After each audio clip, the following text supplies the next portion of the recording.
Para mí mucho directorio.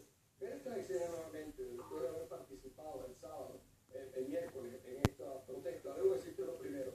Los estudiantes venezolanos no salieron a quemar la calle, salieron a calentar la gran calle con sol, pero las víctimas del gobierno que utilizó sus tropas de choque, una pandemia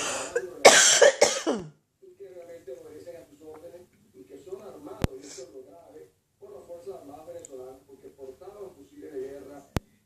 Tú tienes suficiente evidencia y documentación que te lo prueba.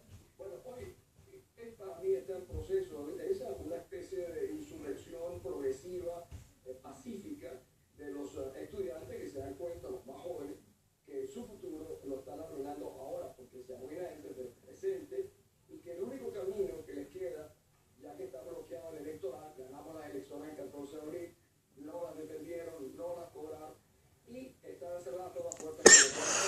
Es imposible el que posea las armas se régimen, y este grupo de bandidos, de pandillas que tienen a su alrededor, que fueron los culpables que atacaron, realmente asesinaron a jóvenes venezolanos. Situación en todo el país va creciendo, una especie de leche que ha sido prendida, ¿por qué? Por la violencia provocada por el régimen. Y esto yo lo veo no solamente en Caracas, en Mérida, en Táchira, es la reacción de una juventud que sabe perfectamente que está perdiendo su futuro.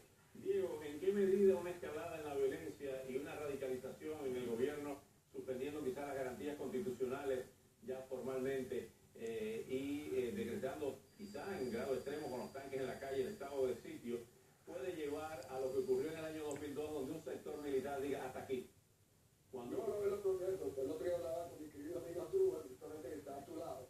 Yo creo que estamos al final de una fase de una transición entre el difunto Chávez y lo que llamo el indocumentado mayor, que se llama Maduro, que no ha podido ni siquiera probar si es venezolano o no. Y en esta comenzaría una nueva transición. Es imposible no pensar el comportamiento de Maduro, tú lo ves, cómo habla, cosas que dice, es un hombre que sabe que su régimen está colapsando la economía, hay el enfrentamiento entre los venezolanos, la irresponsabilidad en el manejo de la cuestión pública, la corrupción masiva. Él es un rehén de un grupo de la cúpula militar, y la cúpula militar está bajo la tutela del gobierno comunista cubano, que quiere y tiene una gran experiencia en el manejo y en la represión de su gente, y esa la está aplicando en Venezuela. Lo que tú dices, Oscar, puede perfectamente repetirse en Venezuela, aunque yo creo que la Fuerza Armada jamás lo permitirá. Diego Arria, como siempre, muchísimas gracias. Estaremos en contacto casi permanente porque le estamos dando seguimiento hora a hora, minuto a minuto a lo que está ocurriendo en Venezuela. Muchas gracias. Gracias. Asdrúbal Aguiar, estamos viendo los tanques al caer la tarde de hoy, transitando las calles de Caracas. ¿En qué estadio estamos en este momento en la crisis? Es difícil hacer predicciones. Fijar un estadio implica conocer las etapas subsiguientes de lo que está ocurriendo en Venezuela. Lo único cierto es que en Venezuela hay una situación típica de ingobernabilidad.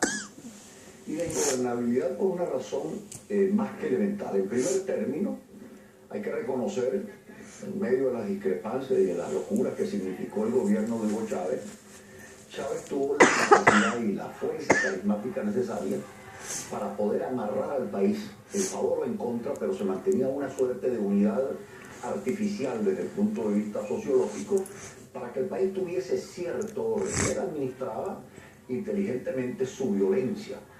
Cuando Chávez muere, hay una confesión que por cierto se ha hecho realidad del teniente Diosdado Cabello, presidente de la Asamblea Nacional, cuando reconoce que quien les ponía freno y costo a ellos era fundamentalmente el comandante. Aquí estamos viendo en lo que mientras usted habla, Asdrúbal, y mientras va a hablar ahora Javier Ignacio Mayorga, imágenes de cómo los muchachos fueron detenidos, golpeados con manoplas.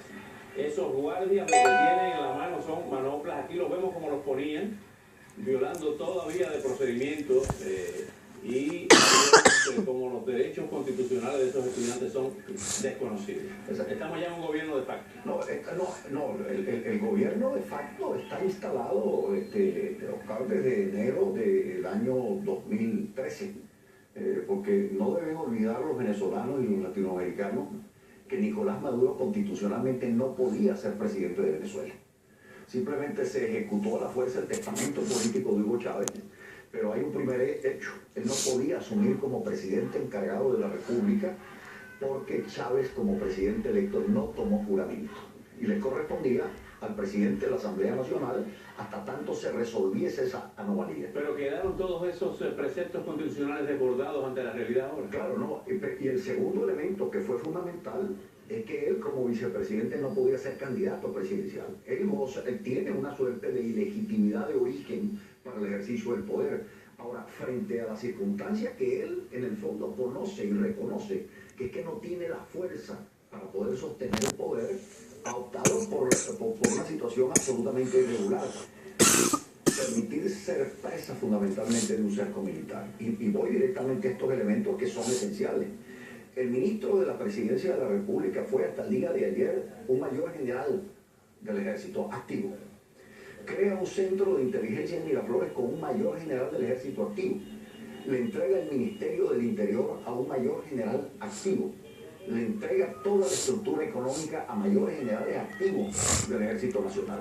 Entonces, en el fondo, el control gubernamental es fundamentalmente militar y tiene un mascarón de pruebas que es fundamentalmente un civil incapaz de sostener esta estructura en medio de un país que está sufriendo una anomia bastante profunda. Javier Ignacio Mayorga, ¿qué son estos colectivos? ¿De dónde vienen las armas? ¿Quién los armó? ¿Cómo operan? Vaya, podríamos hacer todo el programa hasta la medianoche. Mira, los colectivos son agrupaciones, son formaciones que vienen desde mucho antes del gobierno de Hugo Chávez.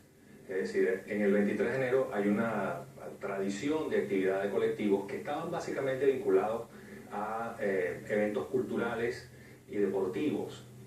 Cuando llega Hugo Chávez, especialmente luego de la crisis de 2002-2003, Chávez decide fomentar la difusión, el fortalecimiento de los colectivos. Y no los colectivos son motorizados.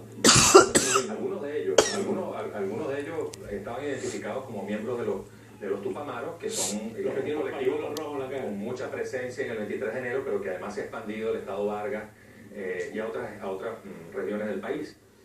Pero lo interesante de esto es que durante el gobierno de Hugo Chávez hubo una cesión de territorio específicamente para 2 o 3 colectivos que estaban operando en el 23 de enero, en el entendido de que ellos serían capaces de imponer un orden allí. Eso era La Piedrita, La Piedrita, que está básicamente en la región del Observatorio, uno que colindaba en su área de interés con La Piedrita, que se llama José Leonardo Chirino, al cual, por cierto, se adscribió a Juan Montoya, que fue muerto durante las manifestaciones de esta semana.